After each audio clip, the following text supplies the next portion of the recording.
What's up, Wealth Nation? It is Carmen and Darius here. Today we are going to talk about have you ever used your credit card to pay for an unexpected expense?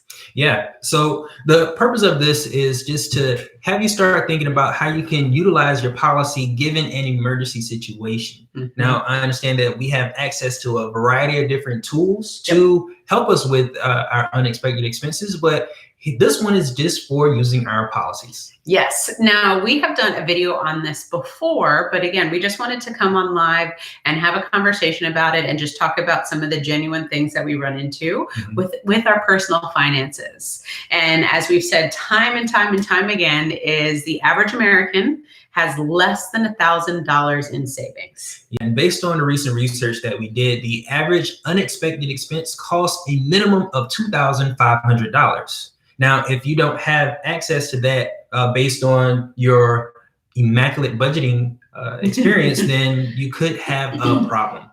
Yeah, because think about the unexpected expenses that we're talking about. So we're talking about maybe your car breaking down, childcare, healthcare, anything that something comes up that you weren't planning for is what we're talking about today. So the thing is we just want to shed light on the fact of if you don't have money in savings or you haven't established a banking system, we hope that you have since you're watching us, is that the point is putting yourself in a better financial position to manage those unexpected expenses so that you can use your banking system to recapture the interest that you would have paid to the bank and keep it for yourself and keep the process moving. So, right. So here's the scenario. You have unexpected expense, but you haven't been budgeting your money correctly. So you don't have any money in savings either. So you have to utilize a credit card for an example. Now, when we utilize credit cards, the reason why credit cards are more expensive than, let's say, when you go and get a loan for a car or a home is the collateral. Whenever there isn't collateral that exists, then you're going to be charged a higher interest rate. So typical emergency $2,500, you would use a credit card in order to pay for that immediately, and you'll pay maybe 16.99% or 20% as an example. Now, when we go and pay that, the problem that we have is the additional interest goes to the credit card company. So we end up overpaying for an expense that only cost us $2,500. Now, when it comes to us being good managers of our funds, and we have a emergency fund or we have our life insurance policy, we can use that as an opportunity to pay that principal and interest back to ourselves so that we have that interest so that we can add to our banking system. Yeah, so let's just think about it for a moment. When we're talking about our personal finances and we're talking about our banking systems, first things first is with your personal finances, are you paying yourself first? And if you are having issues with paying unexpected expenses, you probably aren't paying yourself first. So what we always like to say is if you are 30 years old, if you're 40 years old, if you're 50 years old, you should be paying yourself 10 times your age on a monthly basis at a minimum, a bare minimum. So if you're 30, that's 300, 400 for 40-year-olds, 500 plus for 50-year-olds at a bare minimum, ladies and gentlemen. Because what you're going to do is you're then going to use those funds to start your own banking system or to create your policy for infinite banking. And those funds are going to be what you use as your own personal line of credit, your own credit card, your own banking system, as we say. So this savings account is now just being leveraged for capital. So if anything comes up from an unexpected expense standpoint, you're going to pull from your own banking system instead of using a credit card so that you can keep all of the interest flowing in between your banking system and not through the banks. Right. So I guess the moral of this story is if you stay ready, you don't have to get ready. Stay ready so you got to get ready. Things happen at the worst time. So if you're not being a good steward of your money, you're not managing your money, then it's going to cost you money in the long run. And that's not just with emergencies that happen. That's just a rule of thumb with just life. So it's really important for you to understand that you managing your money is the most important thing you can do to help you prepare for unexpected expenses, prepare for anything that financially life throws at you. Yeah, and I think it's important that we take a step back before we even talk about the banking systems and everything that we've just dove into. What Darius said just resonated with me very profoundly is stay ready so you don't have to get ready. How many times are we prepared for other things in life, but we're never prepared financially? Yeah. Just throwing that out there to have that conversation, because we take the time to educate ourselves when it comes to our career. Yeah. We take the time to educate ourselves when it comes to our health. We take the time to educate ourselves when it comes to fashion, the beauty industry. Think about all the times that we spend educating ourselves on whatever topic is tickling our fancy in the moment, but we don't take another moment to study our finances. Yeah, and I think that's huge, because one thing we hope that you understand with all the videos that we do, the foundation is preparing yourself or managing your funds responsibly. And the reason why we get in trouble all the time is because of our management. We don't lose money until we lose control of it. So every single dollar that comes into our household should have a purpose. Now, even when it comes to investing, we lose money when it comes to investments because we haven't done the due diligence, or we don't understand what we're investing in. Yeah, because we put the control in someone else's hands. And so if anything, that's just what I was getting to, is just saying, hey, ladies and gentlemen, we all need to wake up if you're watching this video and realize that we have to take ownership. We have to take ownership of every facet in our lives, and finance is that thing, because everything costs money. Money is everything, and everything is money. So if that's the case, why aren't we better stewards of money? And the whole reason why this comes down to is marketing. Absolutely. Why do I say marketing? Is because the banks and financial institutions have a lot of money to market, and they are able to provide products and services that are super enticing to allow us to park our money with them. But in turn, we don't realize what parking our money with them does. Yeah, and what they do is they market to our emotion. So whenever we see an opportunity, let's even talk about Index Universal Life as an example. We had someone that recently commented about Index Universal Life getting up to 15 to 20% in interest. That is marketing. Marketing is saying, look at this shiny object. You can get up to 15 to 20%. But what does that entail? Yeah. What is the actual return, not the average return? Right. And now that we're on the topic, let's talk about Index Universal Life and why we don't necessarily use it for infinite banking. Index Universal Life is basically, it allows the insurance company to invest in the stock market without taking any risk. So basically, they come in there with a shield against whatever risk that presents itself in the market, and they get to benefit from that. Now, in this case, the shield is you. So yes, they're saying that you're not going to go below zero if the market goes down, but they're not telling you, well, in the fine print, there's still fees associated with having a policy that's tied to that market. Now, the insurance company and agent is still going to get paid regardless of what happens, but that risk sits solely with you. Yeah. You get the benefit of potentially 15 to 20%, but in the event that it doesn't happen, they also get to continue to charge you fees. The risk is on your dime. So when we talk about banking systems, because to Darius's point, we get that question a lot. Why don't you use IULs or ULs to do banking? The thing that we're talking about is we're talking about savings. We're not talking about investing. We're utilizing savings to maximize our abilities to invest. We're not investing when it comes to banking, because we need a constant rate of return that's going to allow us to have a predictable outcome when the time comes where we do want to invest. Right. So that's the reason why we don't particularly use IULs or ULs when it comes to banking. And not to say that that's right or wrong, that's just our personal preference. Right. Now, every time there is a high amount of risk that you can earn, high amount of interest you can earn on anything, there's always risk associated with it. So the reason why, let's go back to credit cards, the reason why credit cards have higher interest rates than any other thing, because of the risk associated with it. There's no collateral. Now, if you're back to getting a house or a car, the collateral is the house or the car, so you're able to charge a lower interest rate. Now, even when it comes to the policy with whole life insurance, the interest, no, it's not that high because there is no risk associated with it. It's all about collateral. Now let's make sure we're on the same page. Collateral we are talking about is a guaranteed payback. So the reason why the bank might give you a car loan is because the collateral, like Darius said, is the car. Mm-hmm. Their guaranteed payback is if you stop paying them, they're going to come repo your car. They're going to come pick it up. Mm-hmm. The same thing that happens with houses. Now, and personal loans, you may have to have some sort of collateral where maybe you may collateralize your car or an asset as a guaranteed payback. The reason why credit cards, which allows you to have a lower interest rate because there's a guaranteed payback.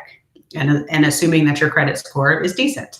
Now, like Darius said, just making sure we're on the same page, when credit cards are higher, the interest rates, it's because there's no collateral. There's no guarantee payback. They'll smack you on the hand by screwing up your credit score. But the higher the interest rate, it's an unsecured line of credit. Basically, that's what it is. Right. Now, the reason why we're able to get a low interest rate, let's say for our policy, is because there is collateral that exists there. Yes. The collateral is your death benefit. Mm-hmm. So let's say you have $500,000 in death benefit and you borrow $10,000 from your policy.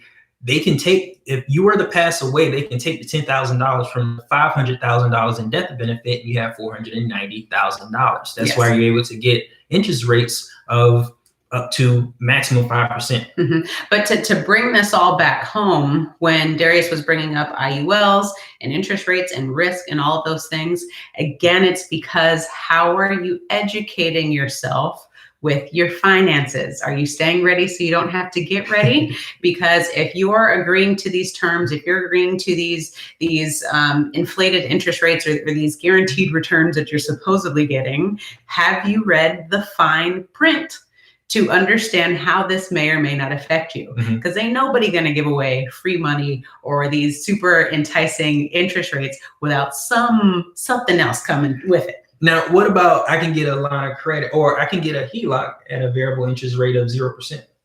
Oh, don't get me started on that. Now, they can give you a 0% interest rate, which sounds great, but it's a variable rate. So when things go back to normal, they can say, I want all my money back, and that's where we get into trouble. They can get you in trouble. That's where we get into trouble. So whenever it comes to any opportunity there is to make money, make sure you understand it and do your due diligence. And the moral of the story is to understand interest rates, understand and manage your finances so that you can make logical decisions, not emotional decisions. And again, we're hammering this point home. All right. So the whole point is unexpected expenses, to have no more unexpected expenses. So if you are researching when it comes to your financial education, if you understand what is going on in the world of this financial game, the unexpected expenses are going to be irrelevant to you because you're prepared.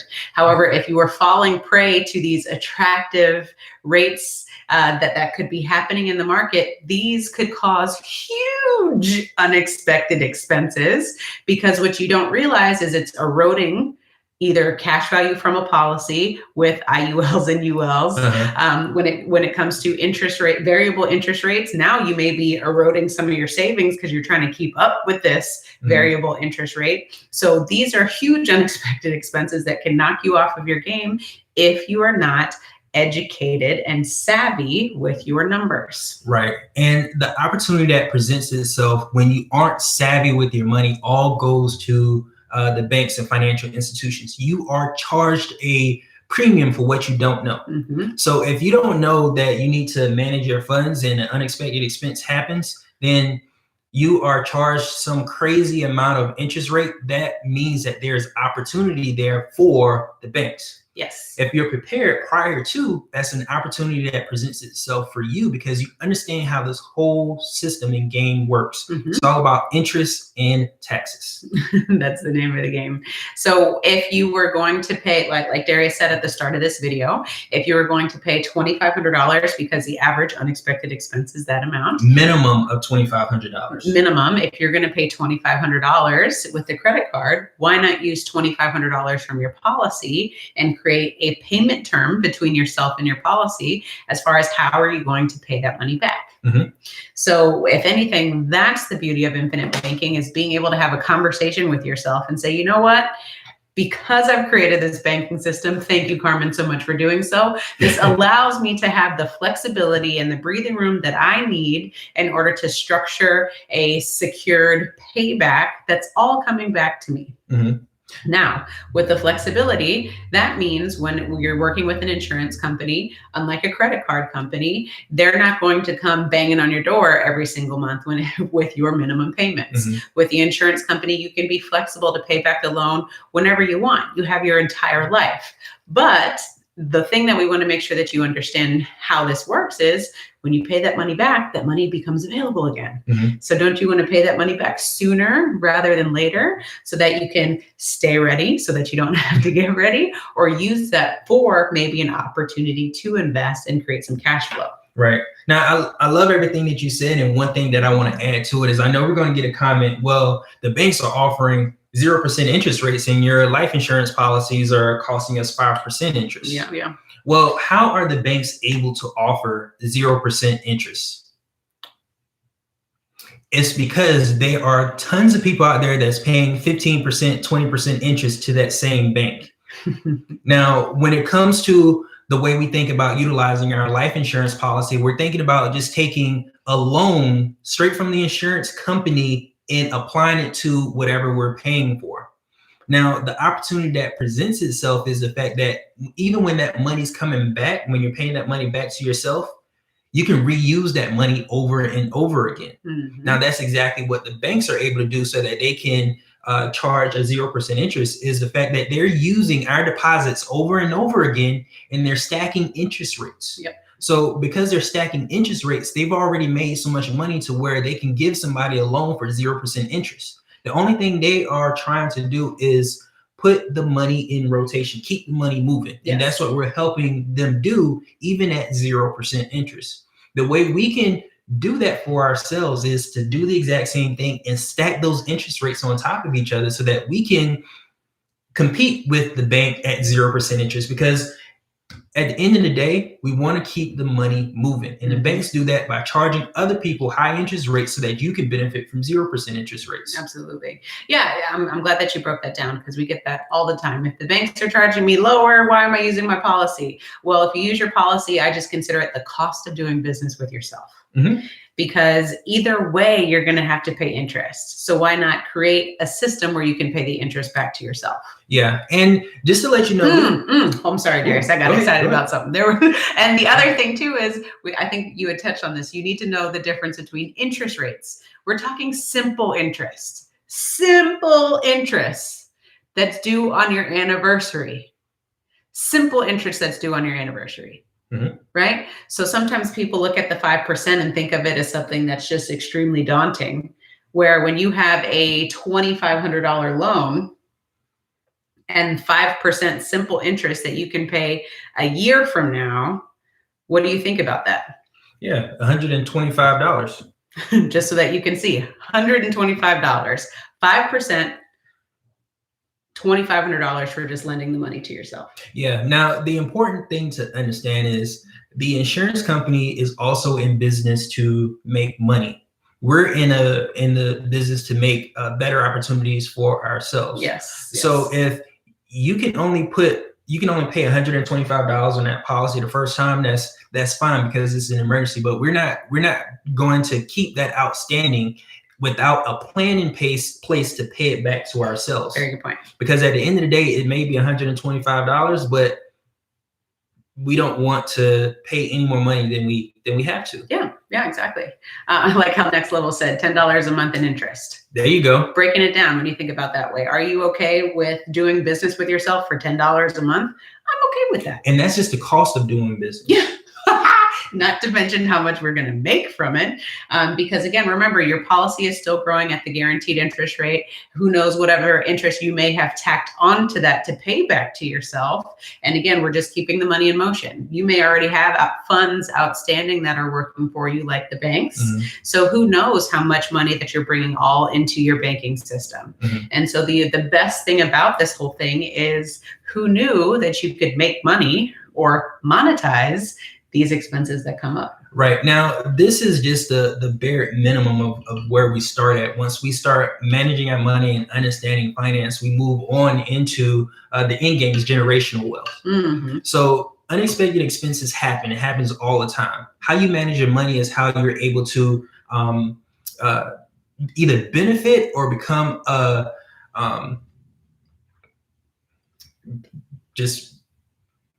I'm trying to read your mind. I'm trying to read your mind. Like, where's he going with this? Or become a victim. You can either benefit or become a victim of your situation. There's opportunities that presents itself on both sides. You may be a victim if you have to pay somebody else interest, but you become a hero to somebody who you're paying that interest to. Make sure it's always to yourself. Yeah. What is it? You're either at the table or on the menu. Or on the menu. Yeah, right. One of those. So, and Darius says it all the time, is you are a reflection of your bank account. Yep. You are a reflection of your bank account. So how are you all looking? Just curious. Just think about it. How much money do you have in your bank account? That's a reflection of you. It's a reflection of your actions. It's a reflection of your habits. How do you feel about it? And if you're not super excited when you wake up and you look at your online bank statement, maybe it's time to do something about it. Yeah, absolutely. Because the way this whole system works is with money. Our lives, our daily lives, we get up and we go to work to get a paycheck. Now, what we want to do is replace money with ourselves so that we can direct traffic versus being a part of this whole matrix that we're in. Yes. Yeah. The reason why we're in the situation we're in is because of what we don't know. There's a whole game going on behind the scenes of what we don't know as it relates to finance. That's why we don't learn it in school. You're right. So what we have to do is we really, really, really need to start taking this thing seriously. Yeah, because I think Robert Kiyosaki says it the best, talking about fake teachers. If you aren't up on that, Robert Kiyosaki also released a book recently called Fake, and it's all about what we are taught in this world is usually by teachers who aren't practicing the stuff that they're preaching. Right. And not to throw shade on anybody, but it's just, again, we're consuming all of this information from people who aren't putting these practices into play or executing on any of them. But yet we are thinking or expecting that we're going to get wealth or we're going to create cash flow from people who have never made an investment in their lives. Right. So again, what are you doing when it comes to your financial education? If you're on YouTube, amazing, consuming information, because you should be surrounding yourselves around people who are investing, or with people who are moving money how you want to be moving money, with people who are actually doing the things that they say that they're doing. And that's why it's so important for us on the Wealth Nation channel is to make sure that every little thing that we tell you or that we're talking about, we've done it. We've flipped it, we've burnt it, we've figured it out, we haven't figured it out. We have had our hands in everything, because for us, this is more so just us sharing our financial journey with you and being able to learn from our audience, being able to learn from the people we interview, being able to learn from anyone so that we can all come up and level up together. Now, I wouldn't say we've had our hands in everything just yet, because the more you understand about money, the more doors are unlocked for you. True. There is a whole there's a whole nother level to finances that the more you understand finances, the more it's unlocked to you. Yes. It's kind of like levels to a game. When you first start Mario, you start at level 1 where, you just get the basics, but as you get better, it gets more difficult and the game gets more fun. Yeah, you're right. And then all of a sudden you get a star, and then you're like crushing everybody because you figured out the money game, and now you're able to invest with a different mind frame. It's all about unlocking that mind, which will help. So the moral of the story, when we come back to unexpected expenses and infinite banking, and what does this all mean? It's about control. Yeah. It's really about control, because as you all see with our economy, with the government, with how a lot of things have transpired in these last few months, we are pretty certain that many of you have had a lot of unexpected expenses, maybe lost your jobs, have stumbled onto financial hardships. And so if anything, we just want to ring the alarm and have the conversation of, what are you continuing to do to invest in yourself, to invest in your financial future, and to put you in a better financial state, so that you're not dependent on other people when shit hits the fan. Excuse my French. No, but let's be real, because dependency is the root of all evil, I'd say. Yeah, dependency is the cousin of slavery. And when I say you are dependent on someone to make sure that you have food on your table, that makes you a slave to that person. Like there's even a quote that the borrower is slave to the lender. Yep. So let's not let the simple understanding of our own budgeting and managing our funds put us into financial slavery. Because in order to get out of debt, you have to spend more money than you borrowed in the first place. Right? On top of the fact that you have to deal with inflation on top of that. So the crazy thing about it is, I'm going to borrow, let's say $1,000. I'm going to pay 20% interest on that $1,000. And then I have to fight with inflation if I take a long period of time to pay that off. So if you go down this road, you're going to put yourself in a situation that's really hard to get out of. It's easy to get into, but hard to get out of. I'm speechless. I feel like we can end the video right here. Dependency is the cousin of slavery. And thank you, Kevin. Yes, you guys out there like this video. send some love and support. So if you all do not want to be dependent, and you want to take control of your finances, then I definitely suggest that you click on the link below to become our clients and apply, so that you can start the infinite banking journey for yourself. Yeah, and I want to answer one question by Justin. He says, in order to do whole life insurance and get into infinite banking, how much should I think about paying? Well, if you're 33 years old, you should be, first off, paying yourself $330 a month before even thinking about getting into infinite banking. Because the most important thing is that you have a good foundation and good understanding of managing your finances before adding on other things to it. Yes. Think of infinite banking as, if you have a car, think of infinite banking as the off-road wheels. There's a different journey that you want to take, and you're going to need off-road tires to get there. Exactly. Yeah. And to Darius's point, you should be paying yourself first. And so, Justin, if you are paying yourself first, you're going to roll that money over and start using that money to pay for your policy. So at minimum, just based off of your age, you should start with no less than $300. If you can do more, amazing, let's do it. But if not, you definitely need to at least be able to meet that threshold. Yeah. And so the next question is, can you discuss infinite banking? Where do I get a whole life insurance policy? So with Happy Thomas, holler at us, click on the link below to become our client, because we can hook you up with a whole life insurance policy. It's more so just aligning yourself with insurance agents who know and understand the process and are doing it for themselves. Right. But when it comes to insurance companies, you should definitely make sure that you work with a mutual whole life insurance policy. Yeah. Company, excuse me. Yeah, and on our previous live, we gave you that list. I don't have it in front of me to just ramble off the top of my head, but a few of them are like Lafayette Life, Security Mutual Life, Ohio National Life, American United Life, Ameritas.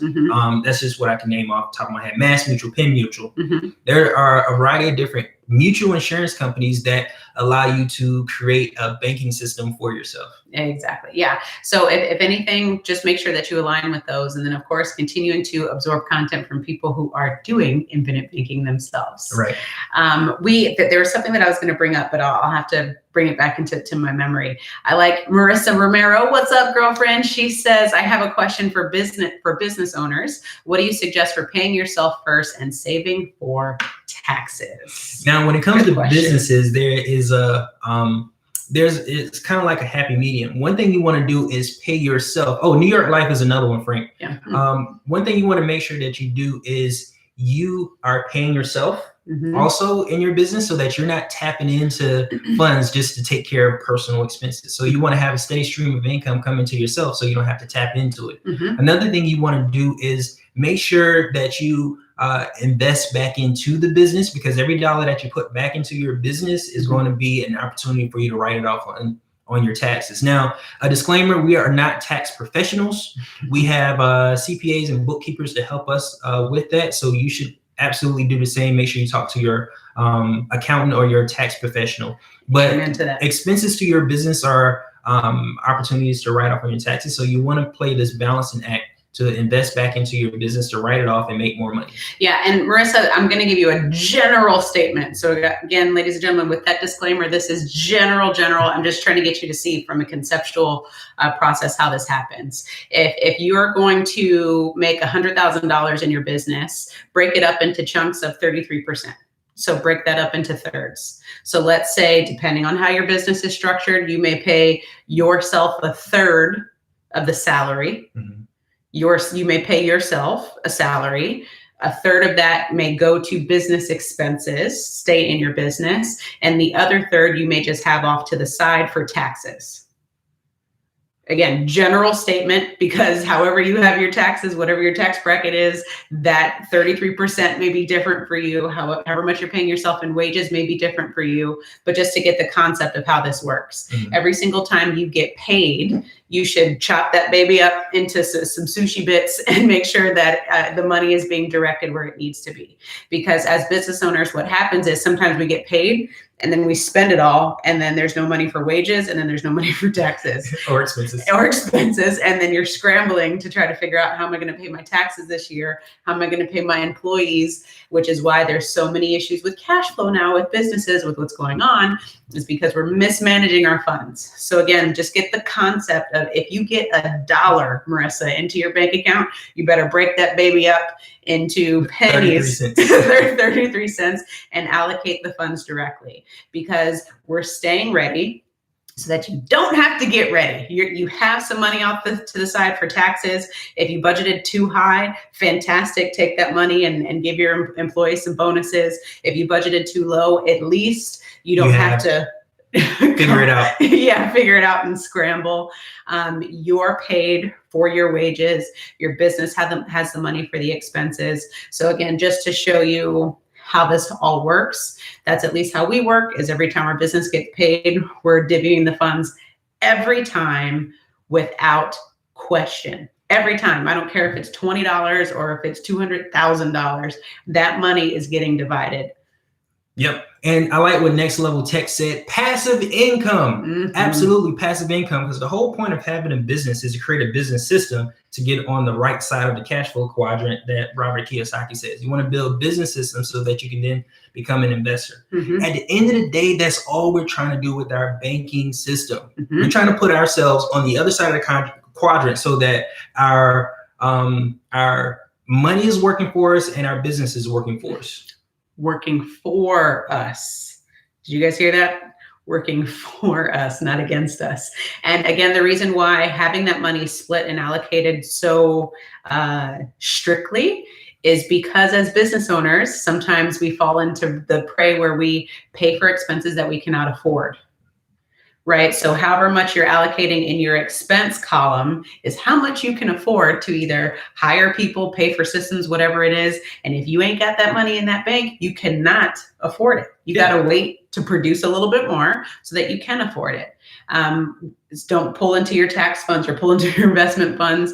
That's why we got to be strict bankers and be honest with ourselves to make sure that whatever is in these little buckets that we're creating, we're using the money efficiently. Yeah. And one thing I want to say is, for example, since cars are just cheap now, well, not cheap, but there's opportunities to buy new cars. We're thinking about getting a car for our business. Now, our business, we can afford to get a Mercedes, but our life insurance policy only says we can get a Nissan. Yes. So what I'm saying is, who cares what your budget suggests you do? What you always want to do is make logical decisions, not emotional decisions. Emotional decisions will get you in trouble or in debt or looking good for somebody who care less of what you're driving or what you're wearing. Make decisions based on the amount of money that you have allocated for that, what you have budgeted for it. The rule of the game is managing your funds so that you don't get your butt kicked out there when the bank tells you that you have to pay this amount of interest. I love what you said. You may want a Mercedes, but your bank account says you can get for a Nissan. Another rule of thumb for you, ladies and gentlemen, stay ready so you don't have to get ready, is anytime you make a purchase, you should be asking yourself, can I pay for it twice? So this cell phone, can I buy it twice? If not, I shouldn't be buying it. I should be getting probably the iPhone 7 instead of the iPhone 11. A car, if you're trying to get a Mercedes, can you buy that baby twice? You may be able to get 2 Nissans. Exactly. So you might have to stick with the Nissan route. And this is really the rule of thumb that you should apply with all of your finances to ensure that you are not overspending in categories that you can't afford. Because if you overspend in one category, that's going to mess you up for all the other categories, which is why you're struggling with unexpected expenses, because you're over leveraged. Yep. The people that make the most noise don't have any money. The people who you have no clue that are wealthy, they don't make any noise. Think about that. I love it. Awesome. Let's see. Any other questions that we have? You're welcome, Marissa. Thank you so much for that. Any suggested 1035 exchange tips for pensions? Well, we aren't pension experts. Yeah. What we would say is 1035 exchanges has to be an apple to apples exchange. So if you're talking about pension, you have to talk to a pension specialist. Yeah. We are insurance specialists. Yeah, we're not even going to act on it. I'm sorry, Mr. Noble, that we know how to even answer that question. Yeah, a 1035 exchange would be possible if you had an existing life insurance policy that had cash value. You can 1035 that policy into another policy for the amount of cash value that is presented in that, without having to come out of pocket. Yeah, because the question that you asked is still a little vague. So are you thinking that maybe you can roll your pension over into a policy? Is that what you're asking? If that's the case, when it comes to any retirement product, you're not able to roll over that into a policy. It has to be a like for like deal. So we have to talk about cash value insurance and cash value insurance in order to 1035 it, roll it over into another policy. Yep. So thank you all, ladies and gentlemen, so much for your time. This has been fun. We really love coming live and your interactions and your questions. Again, definitely make sure that you click on the link below if you are interested in becoming a client so that you can start your own infinite banking system. And don't forget to subscribe to our YouTube channel and also hit that like bell so that you can be notified whenever we post new videos. So we will be coming to you all live next Tuesday this time. We hope that you all have an amazing day, and don't forget to own your own lifestyle, or someone else will.